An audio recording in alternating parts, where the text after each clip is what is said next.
क्या आपको पता है कि इतना बड़ा टाइटैनिक शिप कैसे डूबा और क्यों डूबा? 10 अप्रैल 1912 ये वो दिन था जिस दिन टाइटैनिक अपनी पहली यात्रा पर ब्रिटेन के साउथहैम्पटन से न्यूयॉर्क के तरफ रवाना हुआ था। इस शिप के कमान संभाले हैं 62 साल के senior captain Edward John Smith और ये जहाज 269 मीटर लंबा था और इसकी ऊंचाई थी 53 मीटर और माना जाता है कि टाइटैनिक को देखने के लिए 1000 से ज्यादा लोग आए थे। ये जहाज जहाँ पर बाहर से देखने पर इतना अच्छा लगता था, वहीं ये जहाज अंदर से देखने पर इतना लग्जरी है कि कोई भी 5 स्टार होटल को पीछे छोड़ देगा। ये शिप में 2 बड़े बड़े grounders, stair, heated swimming pool, gym, 4 restaurant, library, Turkish bar, electric bar, barber shop और इत्यादि थे। और टाइटैनिक इतना लग्जरी ही नहीं, बहुत ज्यादा सेफ शिप भी था, इसीलिए टाइटैनिक का नाम पड़ा है इनसिंकेबल, मतलब कि टाइटैनिक कभी डूब नहीं सकता, क्योंकि टाइटैनिक को ऐसे बनाया ही गया है कि अगर कभी बाई चांस टाइटैनिक किसी आइसबर्ग से टकरा जाता है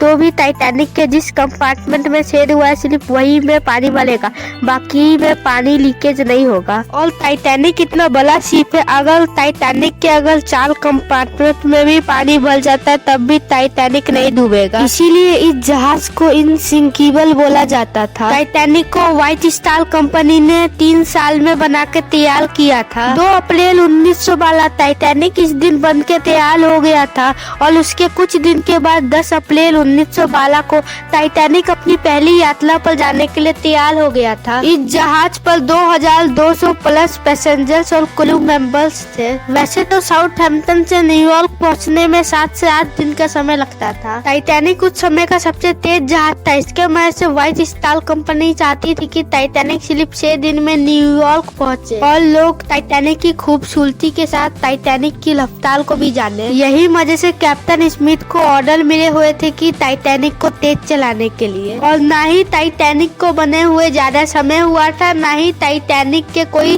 ट्रायल टेस्ट हुए थे। इसका एक बहुत बड़ा कारण था कि व्हाइट स्टार कंपनी की एक और शिप थी जिसका नाम था ओलंपिक। ओलंपिक बिल्कुल टाइटैनिक की तरह दिखता था, पर ओलंपिक टाइटैनिक से थोड़ा छोटा था। मार्च 1912 को ओलंपिक शिप खराब हो गई थी, इसके वजह से ओलंपिक इमरजेंसी में बंदरगाह पर आई रिपेयर होने के लिए। ये शिप्स इतनी बड़ी होती है कि इनको रिपेयर होने में महीनों का टाइम लग जाता है, इसके वजह से व्हाइट स्टार कंपनी का बिजनेस बंद पड़ जाता। इसके वजह से व्हाइट स्टार लाइन कंपनी ने फैसला किया कि वो अगले ही महीने यानी कि अप्रैल में टाइटैनिक को लॉन्च करेंगे, क्योंकि टाइटैनिक की ये पहली यात्रा थी। इसके वजह से टाइटैनिक की क्रू में कुछ अनुभवी क्रू मेंबर्स का होना जरूरी था। इसके वजह से टाइटैनिक की कुछ क्रू मेंबर्स को हटा के ओलंपिक की कुछ क्रू मेंबर्स को ले आया गया। टाइटैनिक का एक मेंबर था डेविड प्लेयर, जिसको हटा के ओलंपिक की एगो क्रू को लाया गया, पर जब डेविड प्लेयर शिप को सोल के जा रहा था तो गलती से लोकल की चाबी भी ले जाता है,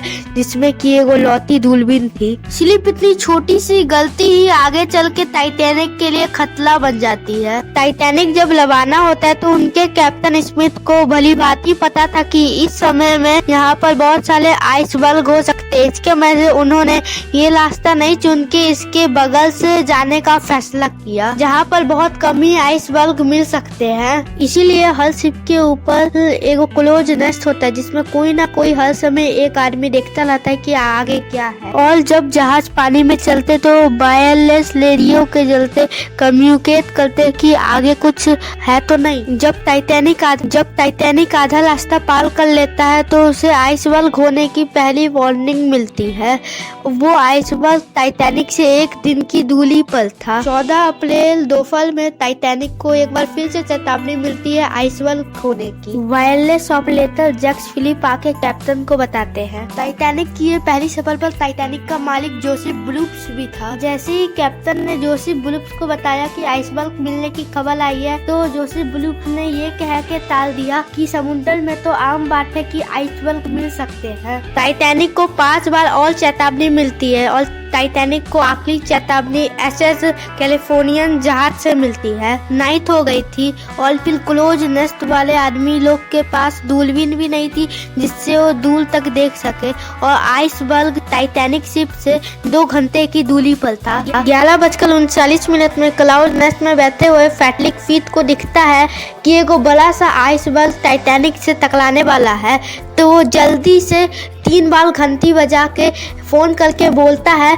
ऑफिसर को जल्दी से जहाज को लेफ्ट साइड के तरफ मोड़े। तो वो इंजन को रिवर्स की तरफ चलाने लगते हैं और जहाज को तेजी से लेफ्ट साइड में मोड़ने लगा। लेकिन अब बहुत लेट हो गए। जहाज इतना बड़ा था कि ज्यादा मुड़ नहीं पाया, पर काफी हद तक जहाज मुड़ गया। 11:40 में टाइटैनिक बहुत जोर से आइसबर्ग से टकरा जाता है और टाइटैनिक के 6 कंपार्टमेंट में पानी भरने लगता है, पर टाइटैनिक सिर्फ 40 कंपार्टमेंट का पानी झेल सकता था।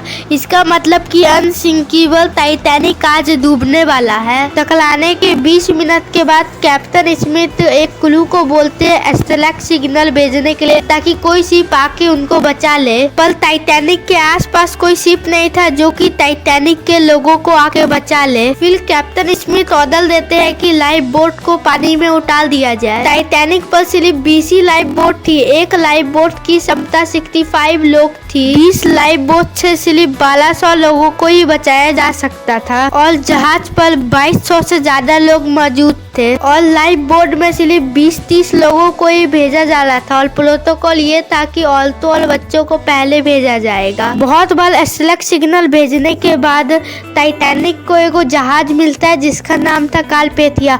कार्पेथिया के SLS सिग्नल से पता चलता है कि कार्पेथिया टाइटैनिक को बचाने के लिए आ रहा है, पर दुखी की खबर ये थी कि कार्पेथिया को टाइटैनिक तक पहुंचने में 4 घंटा का समय लगेगा। जैसे जैसे टाइटैनिक के आगे के हिस्से में पानी भरता जा रहा था वैसे ही टाइटैनिक आगे तरफ झुकता जा रहा था। अब सबको पता चल गया था कि टाइटैनिक अब डूबने वाला है, इसीलिए वो अपना जान बचाने के लिए लाइफ बोट में जाने लगे। जब आखिरी लाइफ बोट शिप से नीचे उतरता है तब भी 1500 से ज्यादा लोग शिप पर ही थे। जो लोग तैर सकते थे वो लोग तैरने का कोशिश करते हैं, पर आज समुंदर भी हमारे साथ नहीं था। समुंदर का पानी -2 डिग्री सेल्सियस पर था। फिर कैप्टन स्मिथ ने भी सब क्रू को कह दिया कि अपनी अपनी जान बचाओ, पर ऑपरेटिंग सिस्टम जैक्स फिलिप्स ने अभी भी हार नहीं मानी। वो भी SLS सिग्नल भेजते रहे। जहाज का पीछे का भाग पूरा पानी में डूब गया था और जहाज का आगे का भाग एकदम स्थिर खड़ा हो गया था। आगे का भाग में इतना ज्यादा वजन पड़ने के कारण टाइटैनिक बीच से टूट गया।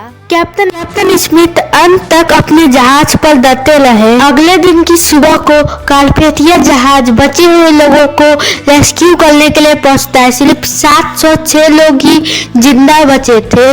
बाकी लोग पानी में डूब के मर गए तो कोई शिप के साथ मर गए। फिर कार्पेथिया जहाज सब लोगों को रेस्क्यू करने के बाद न्यूयॉर्क पहुंचता है। इस घटना के बाद टाइटैनिक के ऊपर बहुत सारे सवाल खड़े हुए, पर SS कैलिफोर्नियन जहाज तो टाइटैनिक को आके बचा सकता था, पर उसने क्यों नहीं बचाया? और आप लोग मुझे कमेंट में ये बताइए कि टाइटैनिक क्यों डूब गया, इसका क्या कारण था कि टाइटैनिक डूब गया। तो आज के वीडियो में इतना ही लगता है, और आपको अगर इसके बारे में और जानकारी चाहिए तो आप कमेंट में बता दीजिएगा, मैं टाइटैनिक के ऊपर एक और वीडियो बना दूंगा। तब तक के लिए बाय बाय।